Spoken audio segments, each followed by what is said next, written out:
Ce n'est pas parce qu'on a entendu. Qui veut recevoir Jésus-Christ? Moi.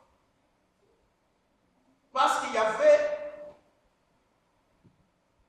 les eaux de baptême. Vous devez dire, Seigneur Jésus, je te reçois comme mon sauveur. Il est dit, et qu'il est devenu enfant de Dieu. La parole de Dieu tombe sur un sol aride,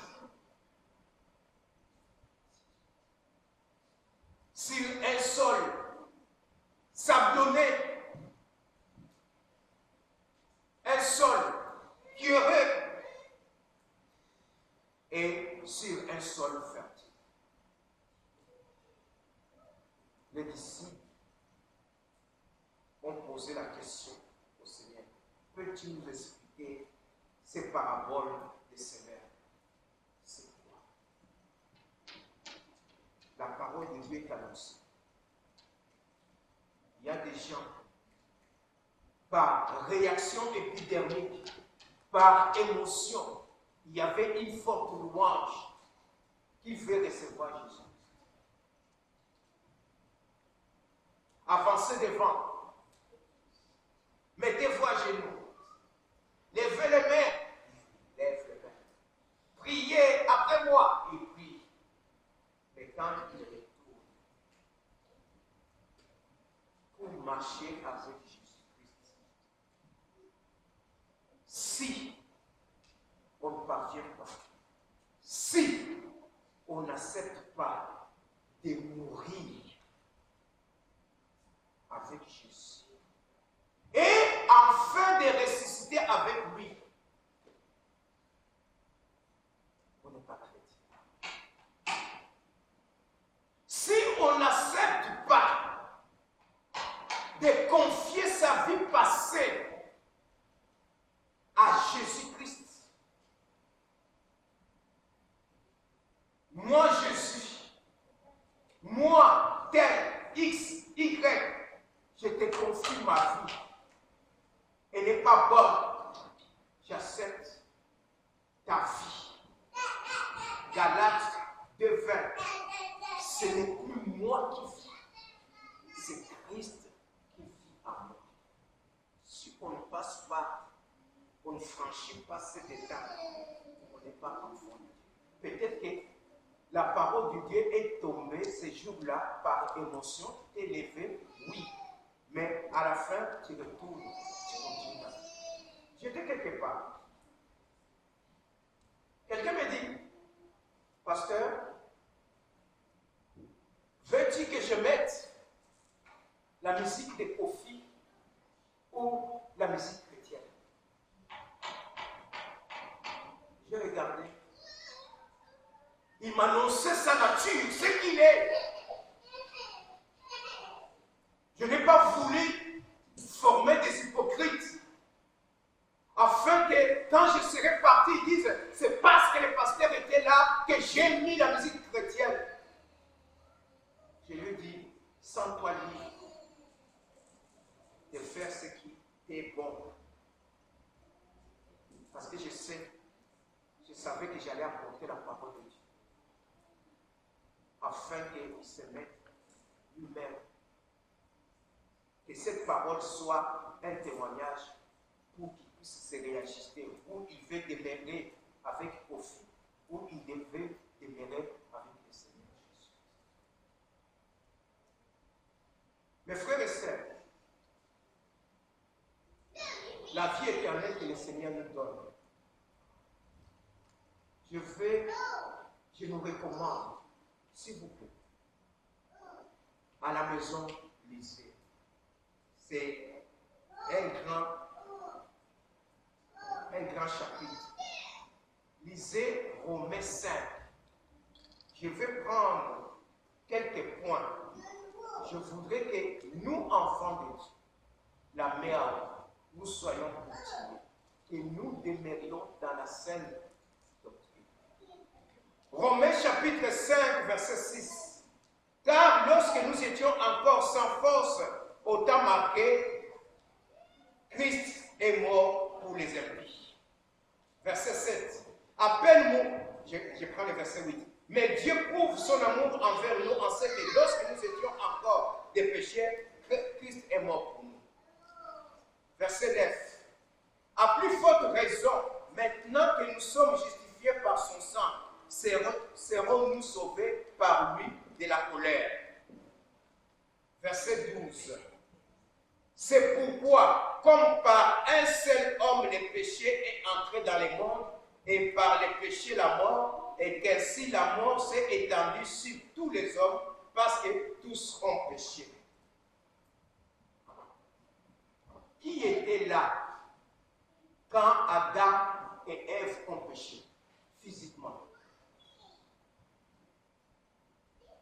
Personne. Physiquement, personne.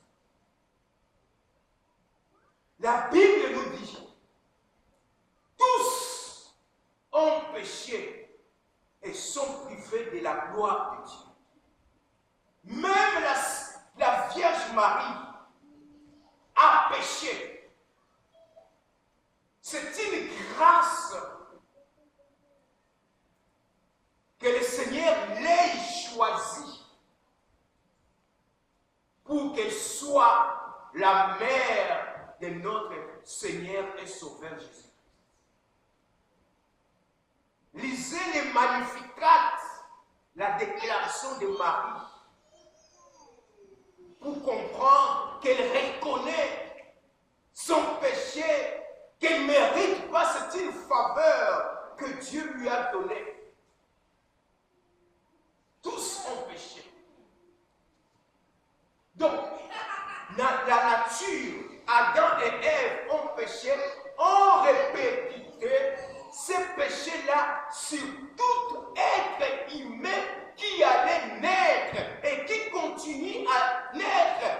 Même un bébé qui naît aujourd'hui, il est dans le péché adamique. Et le salaire du péché, c'est la mort. C'est pourquoi nous mourons.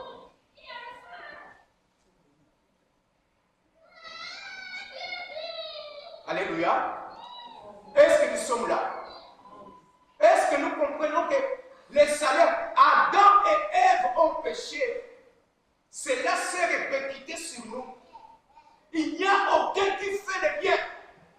Il n'y a même pas un juste. S'il y avait un juste, Jésus-Christ n'allait pas venir dans ce monde. Jésus-Christ n'allait pas s'incarner. Voilà. J'ai trop bien fait sur l'incarnation. L'incarnation, c'est un être céleste qui prend la nature humaine. Tout ce que vous dites, on vous dit la Bouddha, les bouddhistes, il faut s'incarner, c'est démoniaque.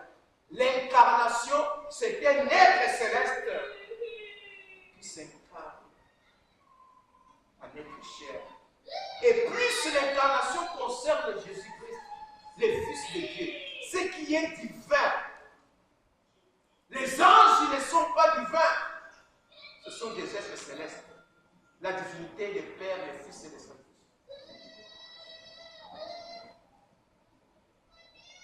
Tous ont péché et sont privés de la gloire de Dieu. Alors, verset 15. J'ai lu le verset 15. Le verset 17. Mais il n'en est pas du don gratuit de l'offense, car si par l'offense d'un seul, il y en a plus beaucoup qui sont morts, à plus forte raison, la grâce de Dieu et les dons de grâce venus d'un seul homme, Jésus-Christ, ont-ils été abondamment répandus sur beaucoup. Verset 17, on va lire tous les passages à la maison. Si par l'offense d'un seul la mort a régné par lui seul, à plus forte raison, ceux qui reçoivent l'abondance de la grâce du don de la justice régneront-ils dans la vie par Jésus-Christ lui seul. Verset 18. Ainsi donc, comme par une seule offense, la condamnation a atteint tous les hommes, de même par un seul acte de justice, la justification qui donne la vie s'étend à tous les hommes. La vie, la Bible nous dit, et voici ce témoignage. Dieu nous a donné la vie éternelle.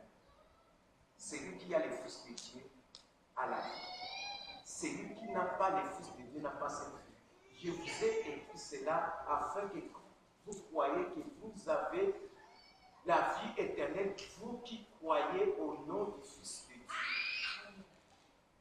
Mon frère, ma soeur, par un seul homme, Adam, toute l'humanité a péché. Tous les enfants, toutes les personnes qui continuent à naître, naissent dans ce péché. Personne ne peut s'en sortir de lui-même. Avant même que tu aies commis quoi que ce soit, tu es appelé pécheur. Un bébé qui naît aujourd'hui, il naît pécheur. S'il meurt, à la sortie du sein maternel, il meurt. Il est pécheur.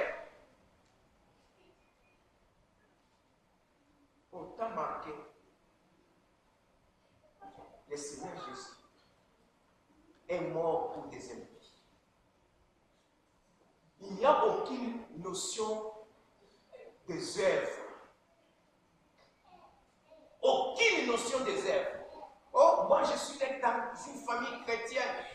Je suis chrétienne parce que mes parents, mon père était pasteur, il était pape, il était cardinal, il était, c'est qui, prophète extraordinaire.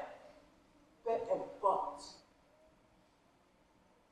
Tu es mort à cause des œuvres mauvaises d'une personne.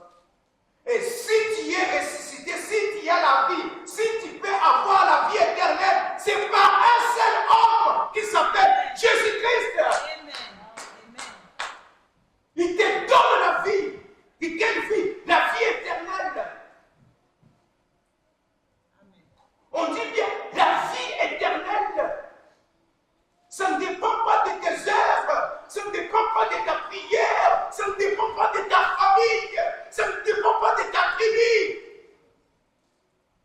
C'est Dieu qui est amour, qui t'aime, qui a envoyé Jésus-Christ comme ta solution pour te racheter, pour te rendre libre, afin que la cité céleste, le paradis, soit habité, parce qu'il a créé le paradis pour que toi et moi, nous y habitons.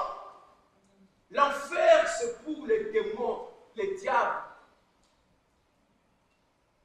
Mais quel est cet évangile qui vient te dire on va perdre le salut?